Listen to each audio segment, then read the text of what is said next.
Looking a bit grayer than his photos, reputed Gambino crime boss John Gotti of Howard Beach, Queens in Brooklyn federal court today, the object of much media attention. Gotti, his brother Eugene, and 9 others were indicted last March for allegedly planning armored car heists and running gambling houses. Today's hearing was called to set a trial date. But the attention on Gotti was not so much for this case. When these crimes were allegedly committed, he was a capo or captain in the family, according to the indictment. That was before alleged underboss and co-defendant Ianello Della Croce died of natural causes, closely followed by the not-so-natural passing of Paul Castellano. It is believed by mafia observers that John Gotti has succeeded Castellano as head of the Gambino crime family. They say John Gotti is the boss. John Gotti says nothing. What does Mr. Gotti say to the charge that he is head of the Gambino crime family now? No comment. He doesn't deny it? He's no comment. Surveillance at this reputed hangout for Gambino crime associates in Little Italy has reportedly buttressed the idea that Gotti has taken control, although no one at the Ravenite Social Club today admitted knowing John Gotti. No? Over the weekend, one police department source was quoted as saying John Gotti walked into a party here on Christmas Eve clearly in charge. The quote was like he owned the place. Castellano's death, some feared, would trigger a violent power struggle within the Gambino family. But it appears Gotti has consolidated his hold and moved to quiet dissent within the family. Gotti has done that, I'm told, by making this man his underboss, or second in command, Frank DeCicco, popular with both Castellano and Gotti fans in the Gambino family. He was last arrested in June of '81 in a gambling house bust in Little Italy and pled guilty to a charge of promoting gambling. All this mafia talk, however, has defense attorneys livid. I think the gentlemen that I'm looking at the present moment and ladies that I'm looking at the present moment have a lot to do with shaping the news and indicating who's who and what's what. Do you think there'll be motions to dismiss based on publicity? There certainly are motions that are going to be made with regard to prejudicial publicity. I'm concerned that perhaps Mr. Gotti may not be able to get a fair trial. The publicity, however, isn't something the media is coming up with by itself. It's a direct result of the unusual number of federal cases being brought against alleged mob figures. In fact, of 7 defense attorneys in court today, 5 are tied up right now in other federal courtrooms on other cases involving other alleged mob figures. Attorney Mike Claro, in fact, is a defendant in another case accused of obstruction of justice. Gotti and some of his co-defendants might have to hire new counsel, but the judge today ruled the trial will get underway April 7th in Brooklyn. Louis Young, Channel 7 Eyewitness News. Okay.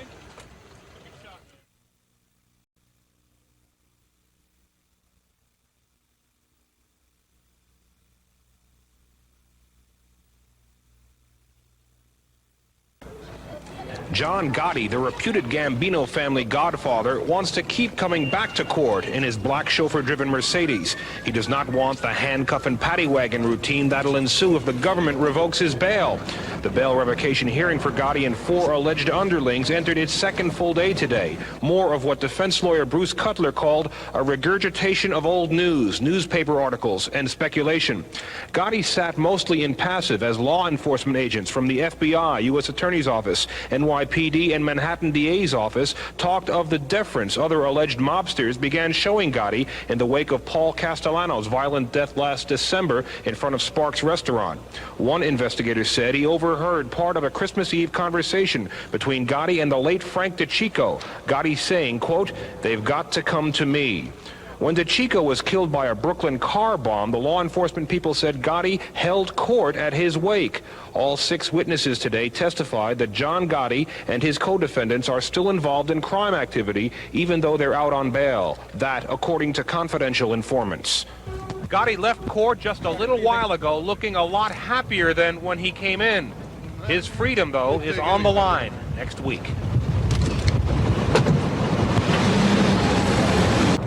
It's beautiful, huh? John Gotti took a walk in the park at Cadman Plaza this afternoon. He enjoys his freedom. The government is trying to take it away. Gotti, the reputed head of the Gambino organized crime family, his brother Gene, and John Caniglia, seen here on the left walking with co-defendant Anthony Rampino, all have their freedom on the line. Federal prosecutors in Brooklyn are seeking to revoke their bail. In court today, Judge Eugene Nickerson heard a federal drug agent testify that informants close to the Gambino family say Gotti is threatening to start a war with the rival Castellano faction over the car bombing of his best friend and reputed second-in-command, Frank DeCicco. Some might argue, though, that a war of sorts is already in progress, beginning with the December hit of former Gambino chieftain Paul Castellano. But the agent, Edward Magnuson, says one informant in particular warned that Gotti was livid over the killing of DeCicco. He said when Gotti got out on bail or his trial was over, John would have his revenge on them. Them assumed to be the Castellano loyalists within the family. Gotti's walk in the park today may have been designed to demonstrate that there is no war. The government is seeking to put Gotti and the others in jail under the Reagan administration's Bail Reform Act. The theory is they're too dangerous to leave out on the street until their racketeering trial gets underway in August. In other federal cases, the Bail Reform Act has been assailed by defense attorneys as unconstitutional, and this case is no different. Certainly these men have not done anything that has been proven beyond a reasonable doubt, which is the standard that we have to look at. This is the United States of America. We just don't put people in jail willy-nilly because they may be unpopular. That's wrong, inappropriate, and undemocratic. Unless he can get an appeals court judge to put it off, John Gotti goes to jail next Monday to await the start of his federal racketeering trial. The opinion released by Judge Eugene Nickerson this afternoon reads, "There is clear and convincing evidence that John Gotti saw fit to seek out and to obtain the position of boss of the Gambino family." Gotti allegedly made that power play in the wake of Paul Castellano's violent death last December. In addition, the judge apparently accepted evidence that Gotti managed to intimidate a potential witness against him in another case. The government says that when Romuald Piecyk of Queens recently dropped assault charges against John Gotti, it was because Piecyk was intimidated by Gotti's Gambino family friends. The judge apparently agrees. The judge said, if continued on bail, John Gotti would improperly influence or intimidate witnesses in this case. So Gotti, he says, will wait for the August trial to begin at a cell in the Metropolitan Correction Center in Lower Manhattan. As for Gotti's brother Eugene and co-defendant John Carniglia, the judge says they can remain out on bail if they remain legitimately employed and avoid known organized crime hangouts. According to Judge Nickerson, the court concludes that there is insufficient evidence of acts committed by Carniglia and Eugene Gotti subsequent to their arraignment to warrant the court to consider whether they should be remanded. Still, their movements are now severely restricted by the court. In addition, the judge ordered co-defendant Anthony Rampino to report twice a week for drug urinalysis testing. About an hour and a half ago, Eugene Gotti's attorney told us the additional bail restrictions are too much. But I understand there were certain conditions that were imposed by the court, and I think those conditions are probably somewhat onerous and potentially unconstitutional, and those may be the basis for a motion for a rehearing and/or an appeal. For Gotti, prison life in many ways will be radically different from the privileged life of a New York City Don. But as he awaits a racketeering trial that doesn't begin until mid-August, investigators don't think he'll fade into obscurity from his cell in the federal jail in Lower Manhattan. Most mob experts believe that Gotti's control over the Gambino crime family has not been lessened in any way by the fact that he is a prisoner here. It may, they suggest, be business as usual. The history has been that when a boss goes behind bars, even for a longer period of time than this, they continue to run their operations from prison.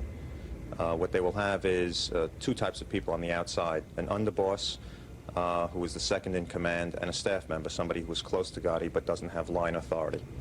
And generally, especially in a case like this where an individual knew he was going to go to prison, had plenty of time to set up an apparatus for controlling the family.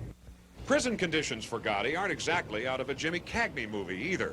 In addition to color TV, billiards, and exercise gyms, Gotti will be allowed 3 visitors a day and unlimited phone calls. It's temporary and it's close by. He's not dozen states away, so that people are able to visit him. He's able to make telephone calls, transmit messages, so it is relatively easy to have a frequent interplay with the members of the family. Gotti's bail was revoked and he was jailed based on prosecutors' arguments that he was continuing to run the Gambino crime family and intimidating witnesses while free.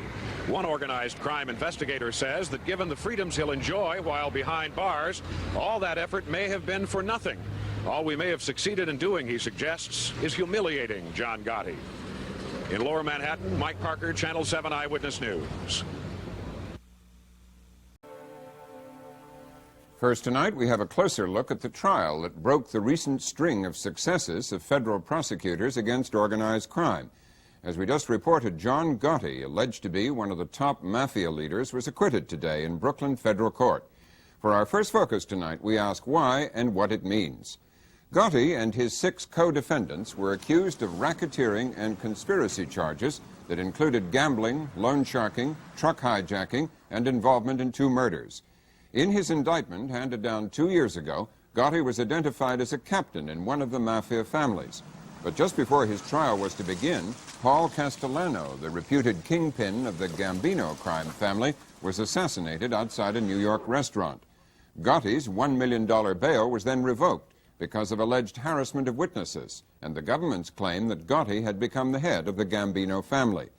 5 families, including the Gambinos, make up what federal authorities call the Commission, the group that controls organized crime in New York.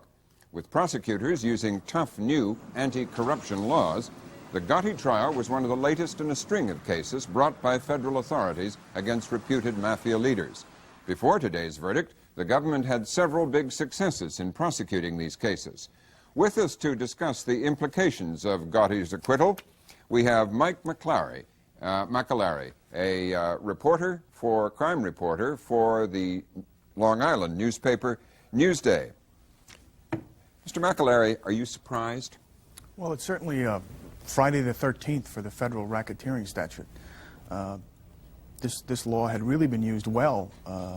In fact, I'd say the record before this case was 4-0 in New York as far as getting the 5 families. Now, this is the one that really made it easier for federal prosecutors to get hold of mafia figures other than the old thing of tax evasion or something like that. This involved conspiracy, among other... You could string together a series of crimes. If you had a lack of evidence in a single area, you could join that particular case with, say, a murder with a hijacking, and just to show a continued pattern of crime and racketeering. Mm-hmm. Now, let's go to this case in particular. Why do you think the government lost this one?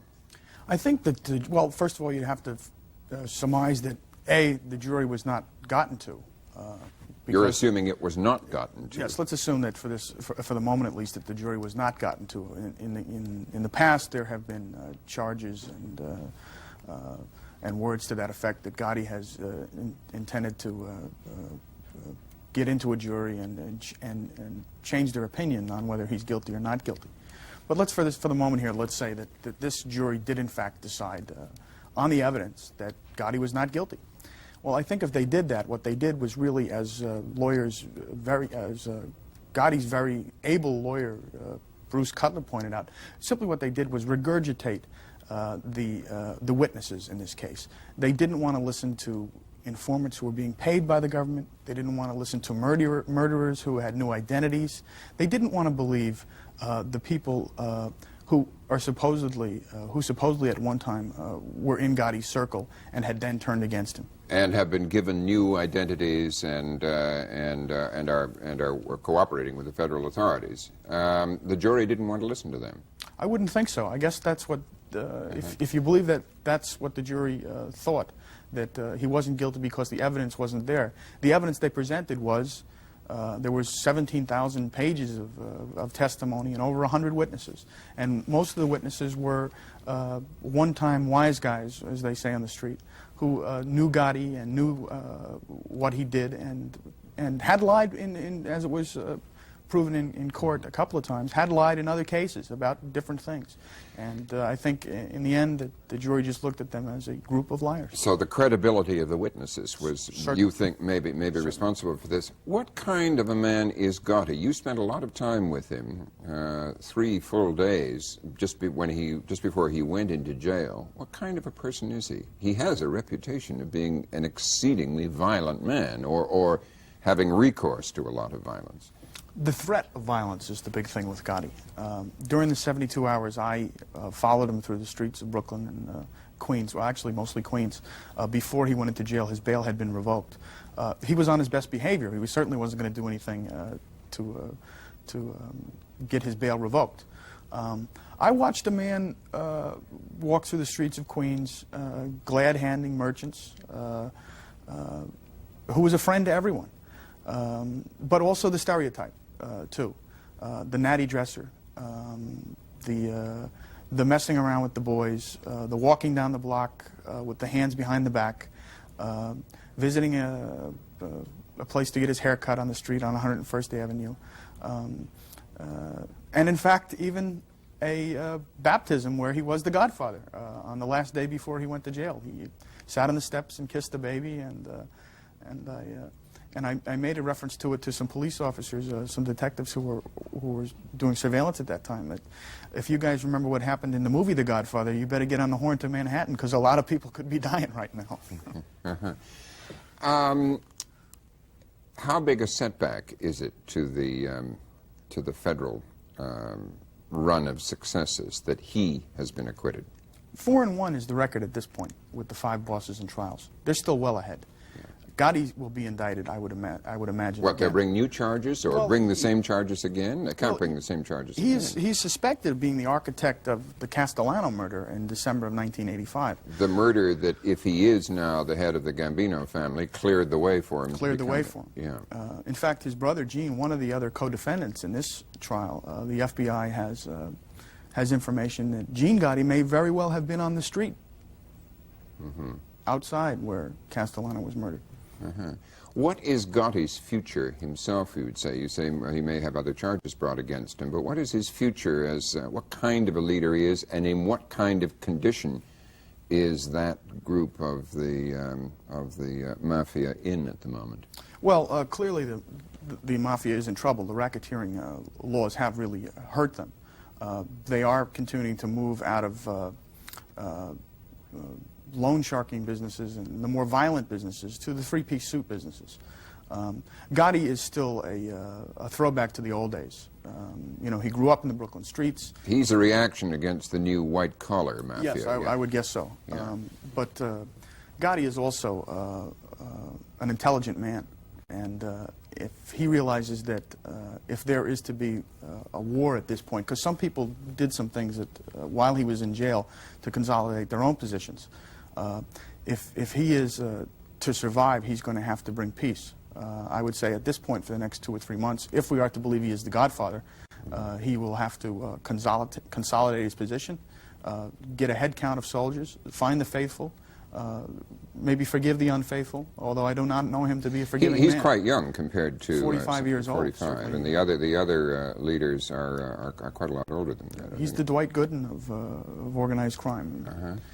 Rudolph Giuliani, the U.S. attorney in Manhattan, who's led many of the successful prosecutions, said recently that the way they were going, organized crime or the mafia will be dead in the United States in 10 years. What does that prediction look like tonight? Well, I would say that prediction needs some reassessment.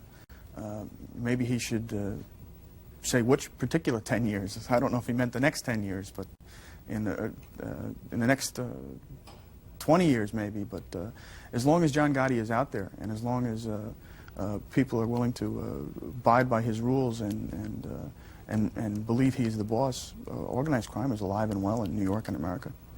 Well, Mike McAlery of Newsday, thank you very much. My pleasure. Sit down, Mary.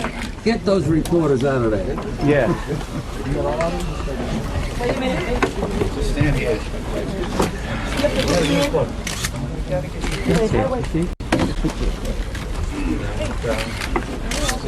Can we get Mr. Gleason room there to get in? Can I just squeeze by? Oh, okay. Did you have something to do with this case?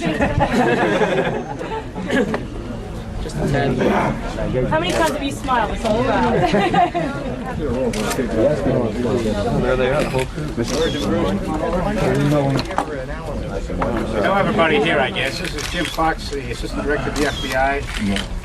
John Gleason, who had the trial team, George Gabriel, in charge of the case. Bruce Mao, who is the head of the Gambino squad, Paul Ward, Pat Carter, Jamie Orange. Well, today's verdict by a courageous jury in a case that was tried before a remarkable able jurist is the end of a very long road. Some 5 years ago, I stood before many of you on the day John Gotti was acquitted, knowing at that time that that jury had been tampered with. We immediately formed a task force of strike force and assistant U.S. attorneys and sought the assistance of a number of law enforcement agencies, but most especially the Federal Bureau of Investigation, without doubt the finest investigative agency in the world. There are an awful lot of agencies to thank, and if I start listing them, I'll leave somebody out, so I won't. But I have to give special recognition to this remarkable trial team led by John Gleason, Laurel Ward, Pat Carter, and Jamie Ornstein. And I also have to single out that amazing Gambino squad of the FBI led by Bruce Mao, even though he's a former midshipman. It's been a long road. Justice has been served, and it feels awfully good. Thank you. Jim Fox. Yesterday in this room we announced the indictment and arrest of Vic Arena, boss of the Colombo family. Today another milestone in the fight against organized crime. The Teflon is gone, the Don is covered with Velcro, and every charge in the indictment stuck, to the credit of the United States Attorney's Office and its prosecution team. I hope one thing that comes out of this conviction, out of this jury verdict, is that we can now start referring to John Gotti as the boss of the Gambinos, not the alleged boss, which we've been calling him for years. This case was methodically and thoroughly investigated by the FBI. It was brilliantly prosecuted by the U.S. Attorney's Office before the trial and during the trial. The defendants and their attorneys kept saying they have total faith in the jury system. Well, the jury has spoken, and we're very gratified. A joint effort, the FBI, the New York City Police, Bob Morgenthau's office, but the glory today really has to go to the prosecution team from Andy Maloney's office. Our hats off to you.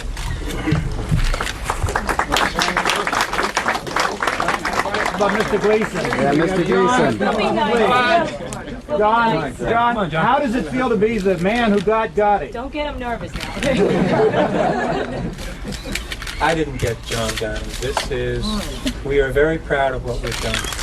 It's the result of an extraordinary team effort that involved many, many people, not just us.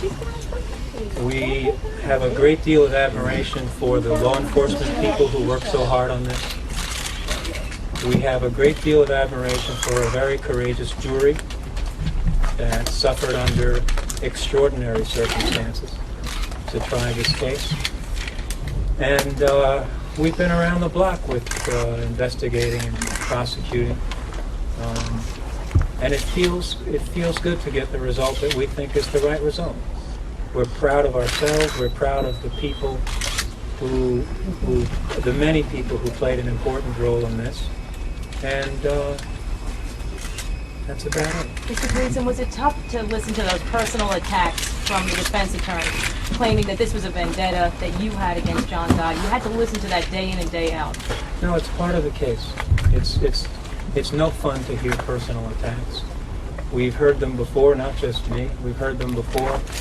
It comes with the territory of litigating these kinds of cases. We don't enjoy it, but we expect it, and we bear up under it. Do you ever worry about it? No. No. John, you seemed very emotional during the verdict. I noticed you had your head in your hands. What was going through your mind? No, we weren't emotional. We were pleased.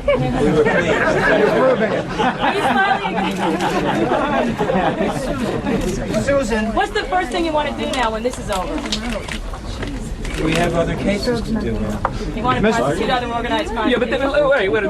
This is a bigger case than some of your other cases. I think you'd have to admit that. What is the sense of relief, or I don't want to put words in your mouth, what is the feeling that you folks as a team have now, besides pride? I mean, there must be something more than that. Well, we're happy with the verdict. We're happy with the verdict, and we're looking forward to, we said when we summed up this case to the jury that the tapes that we got opened the window into the Gambino crime family. We worked very hard. Salvatore Gravano became a witness, and the he opened the door to the Gambino crime family. We have a lot more work to do. We're looking forward to doing it. We're very happy now. We don't intend to start working tonight. What happened tonight?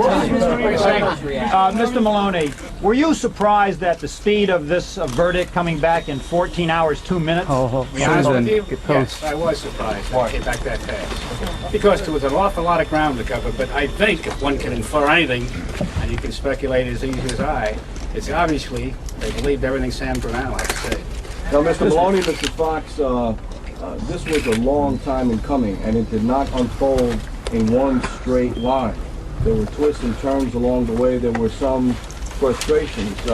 Obviously, we can't recap all of the 5 years that you referred to, but could you talk to that? I mean, the nature of how. Well, there was a point in time when we were working very closely with the New York State Organized Crime Task Force, and they had the makings at that time of a potential RICO case, and I decided at that time it was not the kind of case to bring. Some people disagreed with me.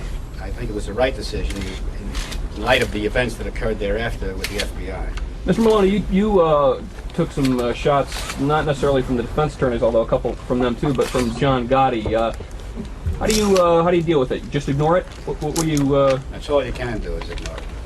Any feelings about Mr. Gotti personally? How do you feel about the prospect of an appeal now, and what do you think is going to happen with regard to that? On what issue? Well, they say they're going to appeal on several issues. They wouldn't give all of them, but some had to do with jury tampering, and some had to do with the conduct of the prosecution in this case, particularly in the summation. Every citizen has a right to appeal a federal conviction. I would expect they would appeal it. I would expect it would be affirmed. Mr. Maloney, Mr. Gleason said in his summation that Mr. Gravano would be a witness in other cases now, and referring to some of the other crime families, he told the jury, they're next. What's next? We won't identify our targets, but it's obviously you have 21 names right on that poster we had in the jury room. You can expect that some of those people will be brought down. Perhaps Mr. Fox can speak to this. Mr. Maloney, You how definitely have difficult captured the those. decision was it, sir, to put Sammy Gravano on the stand? How difficult was it for you to make that decision? No, it wasn't. After he was debriefed by the FBI and the assistants in this case, particularly John Gleason, we were satisfied he was being truthful. And of course, he was corroborated almost every step of the way by the tapes and by other evidence in the case. But did you have mixed feelings about putting Gravano, a 19-time admitted killer? Did you have mixed feelings about putting him on the stand? You obviously have a problem with Sammy Gravano anytime, with a man with that kind of baggage. On that point, I would make a little bit facetious now. I remember Mr. Krieger's remarks in summation about how horrible this fellow was, and wasn't the FBI and the federal government picking on John Gotti by following him around. But by following him around, we found Sammy Gravano, if you think about it a little bit. Obviously, Sammy Gravano brings baggage to any witness stand without that kind of a record. But we were satisfied we could convince this jury he was telling the truth. You've definitely put a hurt on the hierarchy of the Gambino crime family, but we know from past experience this thing does not go away by itself. In terms of what's left, say, of the Gambino crime family, just how strong is that?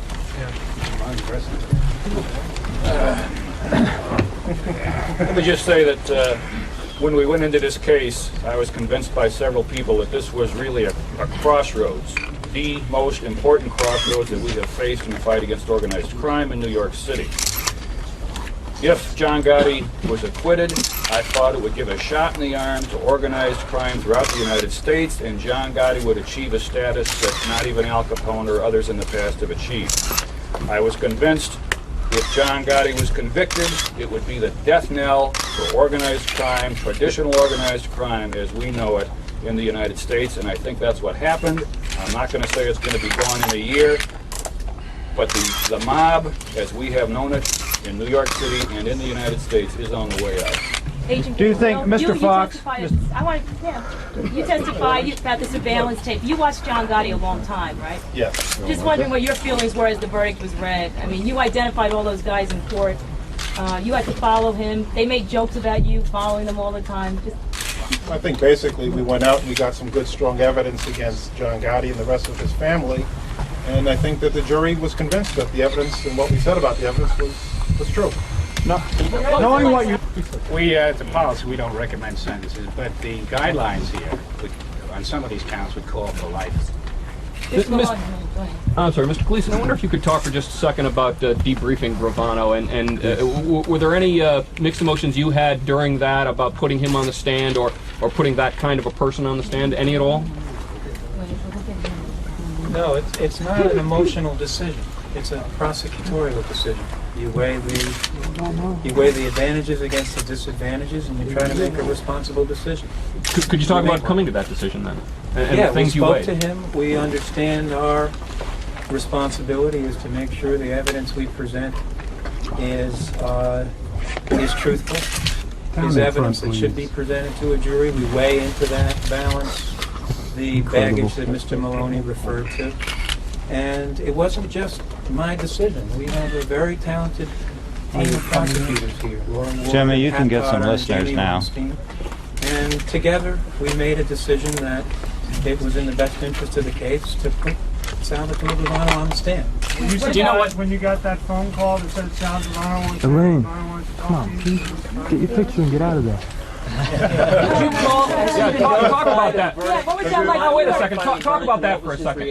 I'm sorry. Has Gravano been notified of the verdict? And if so, what was his reaction? Near as I can tell from having spoken to some people, everybody knows about the verdict. All right, but get back to that, that moment when you found out that Sammy wanted to say, let's make a deal. Let's be honest now. Even though one part of you intellectually saying, God, this is going to be great for the... Another part of you must have been like, yes.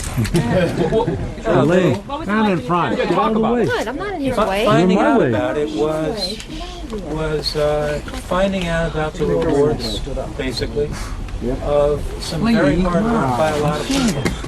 The decision whether or not to actually have a plea agreement with Gravano was ahead of us when we found out about it.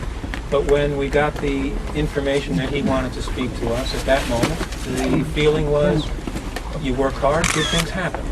That was a good thing. We then went ahead and negotiated with him, and a better thing happened, which was we reached a plea agreement with what was the right agreement. Mr. Gleason, 5 years ago you sat at a press conference and you lost the case. I'm wondering if at that moment you said, I am going to win someday.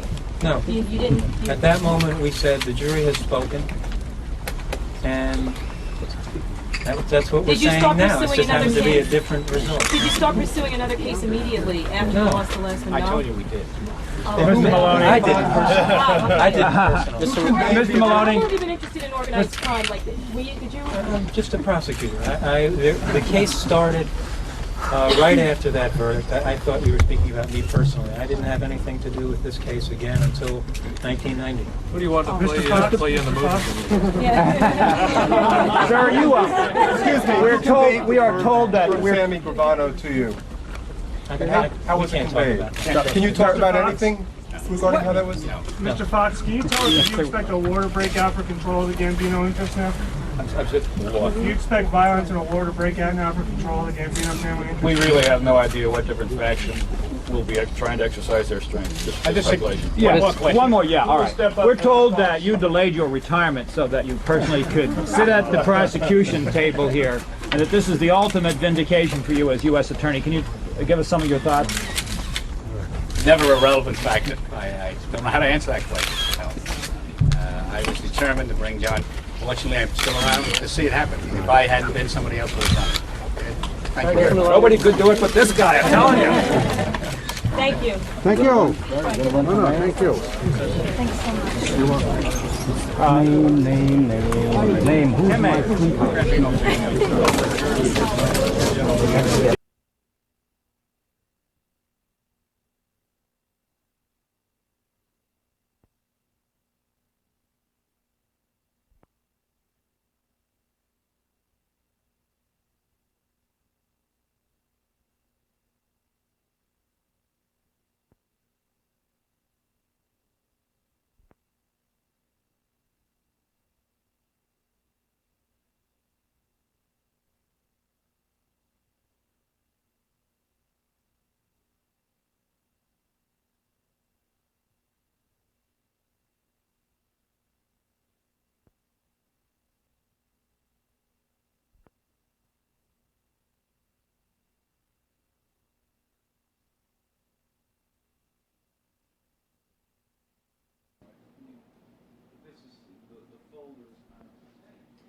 This is John Carneglia. John Carneglia.